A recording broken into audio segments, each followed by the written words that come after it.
Geraldine, we're going to start this in about 5 seconds. Okay, we're giving you the warning. 5 seconds. 5, 4, Here we go. 3. Dropping the ball. Happy New Year. I'd like to call this meeting of the Princeton City Council's order. Clerk, call the roll. Mayor Mabry. Here. Councilmember Newman. Here. Gomez. Here. McCall. McCransky. Here. Would you please stand and join us in the Pledge of Allegiance? I pledge allegiance to the flag of the United States of America and to the republic for which it stands, one nation, under God, indivisible, with liberty and justice for all. Thank you. Now we're going to go to public comment period. The public comment period is the beginning and the end of the meeting. If you have something you'd like to say, just come up to the podium and state your name.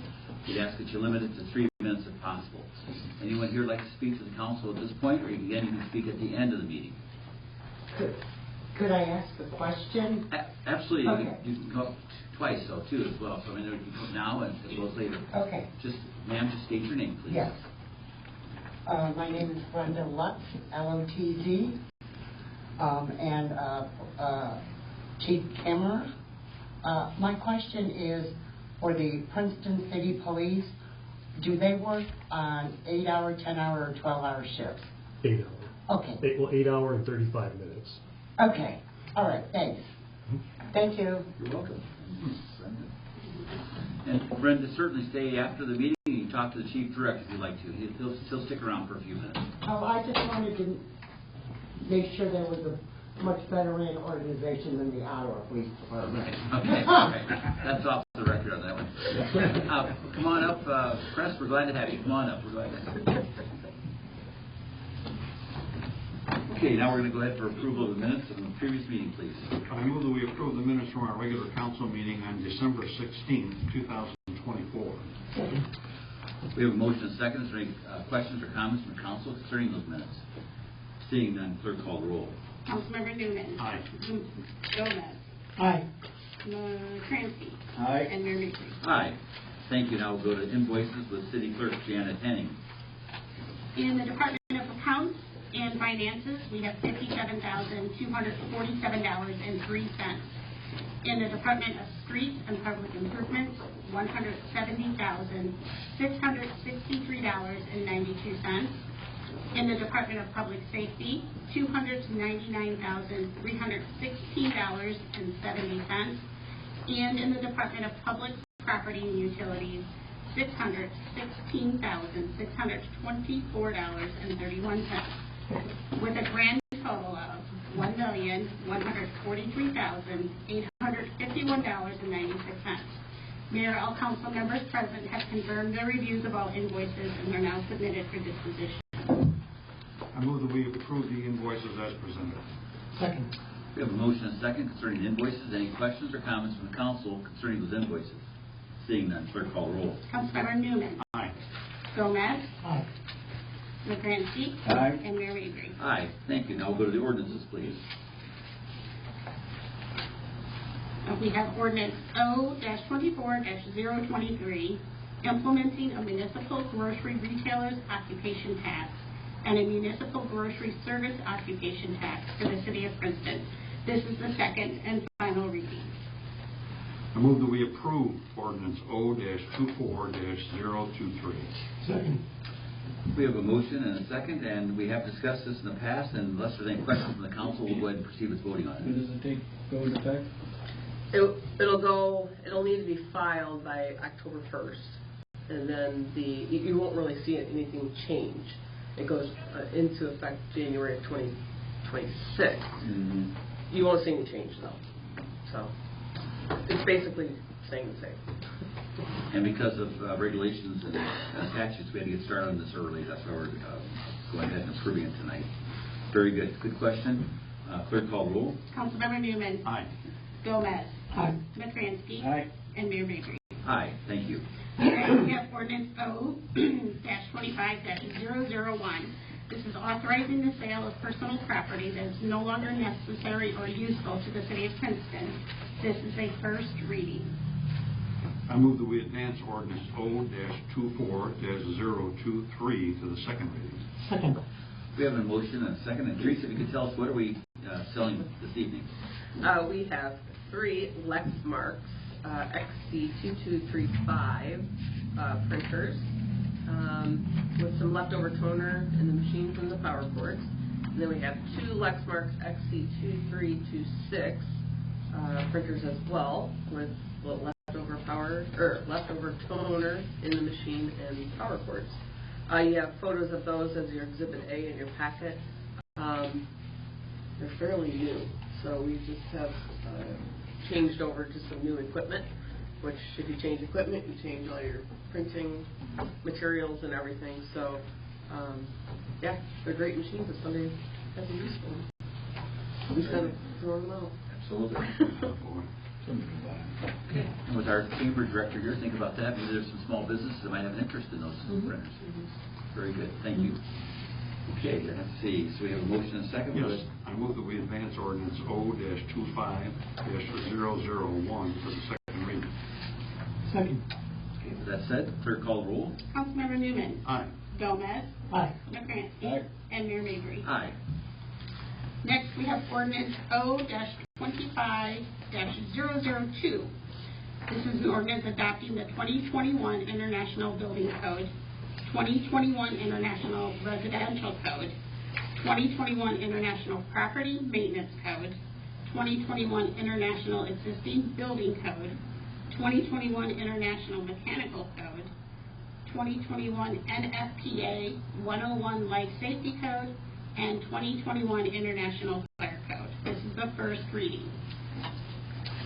I move that we advance ordinance O-25-002 to the second reading.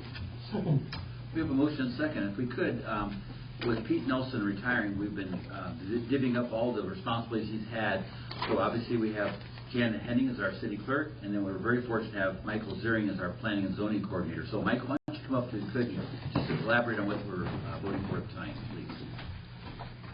So, this ordinance is a pretty standard code update. Right now we're on the 2003. It's actually state mandated that we needed to update to 2021 by this year. So we're on track for that here. These building codes come with updated, regulations based on issues that they've had in the past. So this is pretty up to date. And the reason we wouldn't go directly to the 2024, because they come out every 3 years, is that really there's not a lot of training or feedback yet on the 2024. So there's a lot of training and resources available for the 2021. So, and that's pretty standard that you see around here. So that's why we're doing that. Okay. Good. Makes sense, everybody? Yep. Prudent decision. And so right now we're going leaps and bounds. We're going from 2003 to 2021. Okay. 2020. Good. 2021. Okay. Very good. Thank you. And then we'll have you stand outside just a moment. We'll go ahead and vote on her. Do we have a motion and a second, please? I move that we. I think I already did. All right. Very good. Okay. If I could, please, then clerk call the roll. Councilmember Newman. Aye. Gomez. Aye. McCransky. Aye. And Mayor Mabry. Aye. Thank you. Next, we have ordinance O-25-003, amending the City Code of Ordinances to allow and govern the installations and upkeep of pollinator gardens in native planting areas. This is the first reading. I move that we advance ordinance O-25-003 to the second reading. Second. Okay, with that, we do have a motion and a second. We'll go ahead and have Michael Ziering explain what that's all about, please. So this arose out of a few spots in town where there was overgrowth, and typically that's something that our code enforcement officer Amanda would say, can you please mow that?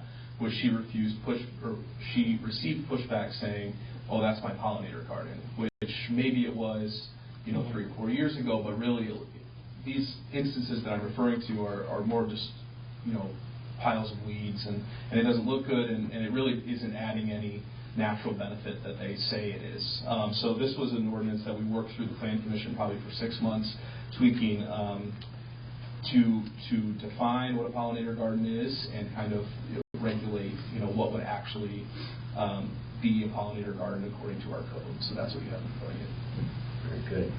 And I know you utilized people that are, I would say, pollinator experts like Ellen Starr. That's right. She's in the community. So going forward then, Michael, if there's someone that you think has got property that's out of control, you can go in with this ordinance and say that you need to have these certain kinds of plants or something? Right, yeah. It gives all the jurisdiction of the plants, what would define that to the DNR's definitions. So the Illinois Department of Natural Resources defines all of those, what would be considered a plant or a pollinator plant or a native plant. And more or less, it would just be something to have in our back pocket when someone pushes back that it's a native planting area, and we could say, well, could you point out, what you've planted that and what you're trying to attract, or questions like that. Sure. So, yeah. Excellent. Very good. Any questions from the council? Okay, this also would include like the upkeep to make sure that is adhering to everything that the DNR states is what pollinator. Yeah. There's a section in there, I believe it's in the last paragraph, that states that it requires regular upkeep and maintenance. So that's part of what we're trying to instill if someone wants one of these, which I think we are happy to encourage, just in the right way. Okay, very good. Thank you. And I won't confuse the council. We actually have a motion and second, so let's go ahead and vote on it. Councilmember Newman. Aye. Gomez. Aye. McCrankey. Aye. And Mayor Mabry. Aye, thank you. Now we'll go to the city manager report. I don't have anything formal on the agenda, but just a couple of points. We are doing some updates to the benefits manual and the personnel handbook. Once we get that discussed with the department heads and gather some of their concerns or questions, that will come along to the council for your approval as well. Those haven't been updated since 2018, so just kind of get a little refresher on some of that. The budget amendments are working through the process now for this year. I'm gathering some of that from the department heads. Also, they are starting to, because they're like to get ahead of the game, working on some of the justifications for the next budget. As well as, I believe I sent to the council, if you have anything that you want to be considered for the budget, please fill out the form. Actually, I did get yours, Jerry. Good. Thank you. And then everybody should have the budget schedule that I had sent out. So we're getting ready to jump ahead on that. I do want to point out we had, in the last, Janet, correct me, 4 weeks, 4 new employees start. Lucas Berger started at the street department. Josh Martin started at the cemetery. Brandon Majewski, did I say it right? Started at electric generation.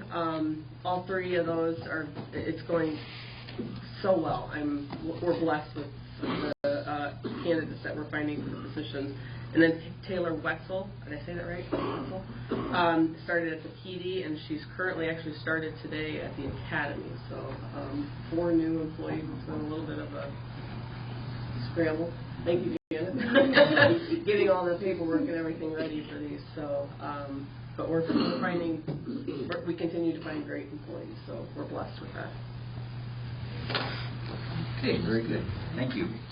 And to go along with that, during the summer, the city hires summer temporary help, and that's an excellent avenue for temporary help to eventually become full-timers. It gives the city a chance to try them out, so to speak.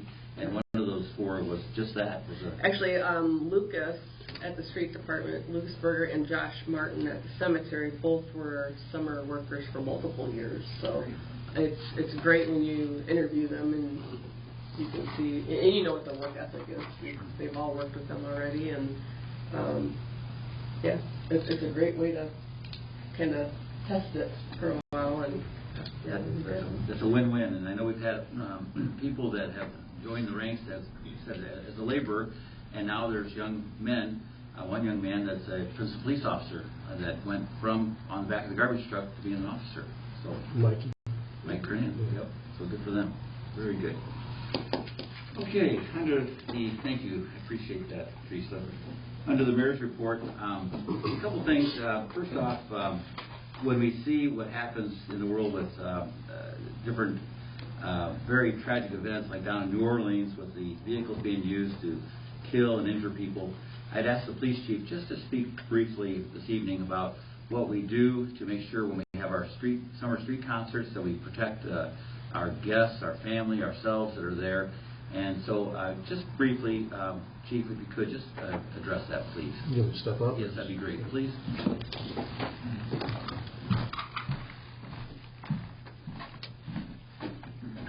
So that's something we definitely consider when we set up for the street concerts. I know early on we bought the water barricades that we set up on the north end of Main Street at Main and Peru right there. And then the south end, we have the stage and all the vehicles stationed there, so it kind of blocks the north and south, the ability to drive back and forth through there. We have to keep a space open for an ambulance to get in and out, and we'll typically park a car there or something that we can move if we have to on the north end of that. And then either we'll have officers on foot walking around out there or patrolling in the area in the squad cars, and now we have the electric bikes, and so we'll be able to do that as well. Good. Very good. And council members, as we go into the next months here working on budgets, if the chief and Teresa see that there's some additional things we need for deterrence, we certainly need to be looking at that. We want to be more proactive on this subject than reactive. So be thinking about that. Any questions for the chief from the council? Very good. Thank you, Tom. Appreciate it. And then let's see. Under one more thing is one of the revenue sources we have is for tourism dollars is our pillow tax, as we call it. So there's a 5% tax put on if you stay in Princeton in a hotel. The hotel operators collect the 5%, and then they in turn turn it over to the city that we use for lots of things, tourism number one, but in things that relate to tourism.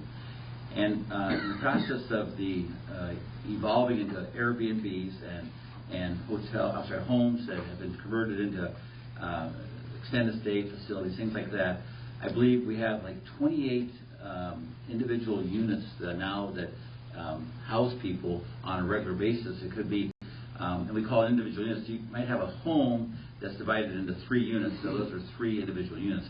So the point is, we appreciate the people that have invested in this method of housing, and people, it's a hot thing today to go to an Airbnb.